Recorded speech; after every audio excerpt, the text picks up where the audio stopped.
Are you house shopping and trying to decide if new construction or resale is right for you? You should definitely know what you're getting into with new construction. So in today's video, we're going to talk about the pros and the cons of buying brand new. Hi everyone.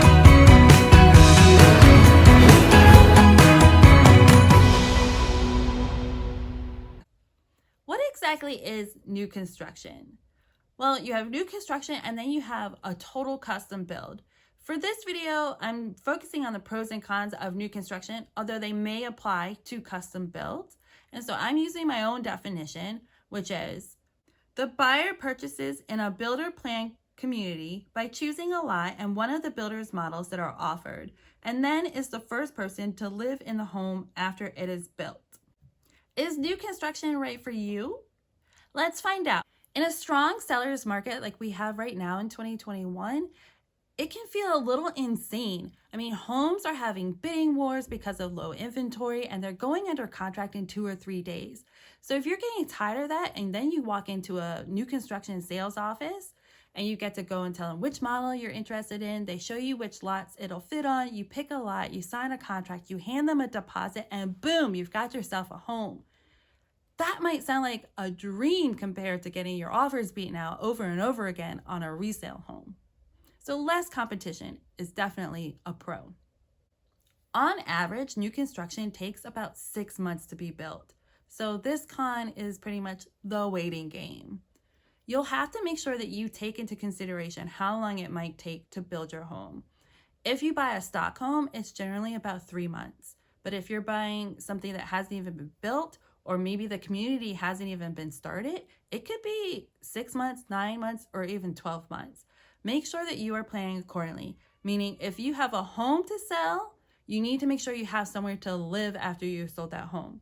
If you are renting, then you need to make sure that you have the option to switch to month. In our current 2021 seller's market, it can be very difficult to find a seller that is willing to give you a concession or money to use towards your closing costs.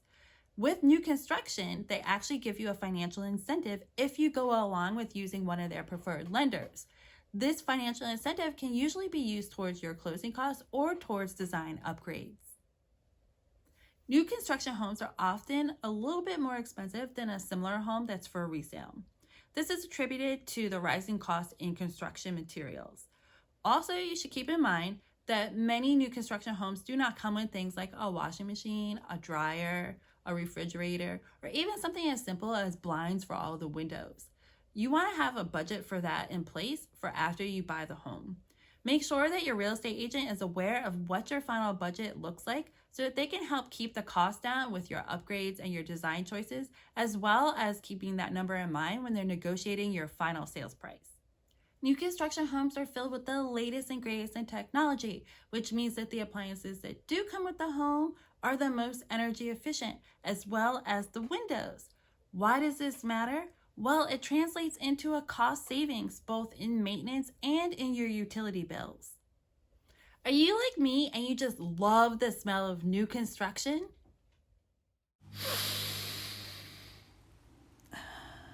It smells so clean and so just new, right? Well, that smell is actually VOCs and the new construction materials off-gassing. Formaldehyde is one of the most common chemicals that's off-gassing from the wood in a new construction home. Actually, there's about 10,000 chemicals that are off-gassing in a new home, and it takes about 10 years for them to fully vent. So if you have a chemical sensitivity, you may want to do more research on this before investing into a new construction home. If you're trying to modify an existing floor plan on a resale home, it can be very costly.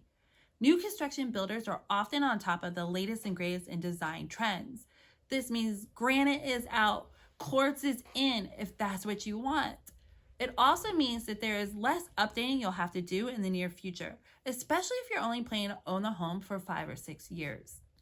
When the builder starts the build process, they tear everything out except the dirt, which means that you're starting fresh. If you're a person that really likes curb appeal, you might not like new construction because they're going to replace everything they tore out with little baby plants, and it's going to take a while for them to mature and really look beautiful. You get to watch the home being built from the ground up.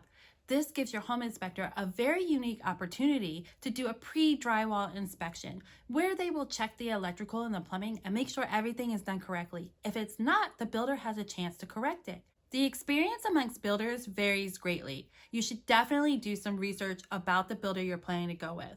Look online, look at reviews, look up complaints filed against them, and if and how they were resolved. You should also drive through some of the older communities that they have built and just see what the wear and tear looks like in those communities. Trulia did a survey about 6 years ago, and they found that twice as many people prefer a new home over an existing home. After hearing today's pros and cons, are you one of those people? I'd love to know. Leave me a note in the comments. Don't forget to click subscribe and like. Thank you so much for watching. My name is Kelly Wise. I am a licensed real estate agent here in the state of Maryland. See you guys again next week. Bye.